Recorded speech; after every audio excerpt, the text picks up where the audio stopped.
Lusot na sa Kamara ang panukalang kanselahin ang prangkisa ng Sunshine Media Network International or yung SMNI. Sa botong 284 na pabor, 4 na tumutol at 4 na nag-abstain, ipinasa ang panukala sa ikatlo at huling pagbasa kanina.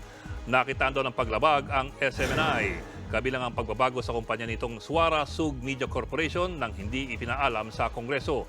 2044 pa sana mapapaso ang prangkisa ng SMNI. Nagugat ng usapin sa prangkisa ng network dahil sa isang episode na tumalakay sa umunoy bilyong pisong travel fund ni Speaker Martin Romualdez. Pero giniti Romualdez na ginagawa lamang ng mga mambabatas ang kanilang tungkulin. Wala personalan dito, trabaho lang.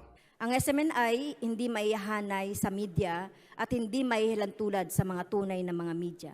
Sa katunayan, ang SMNI ay kinasangkapan ng nakaraang Duterte administration para mang-red tag at magkalat ng mga fake news. Mga kapatid, Ed Lingaw po, maging maalam at may pakialam sa mga napapanahong balita sa ating bansa.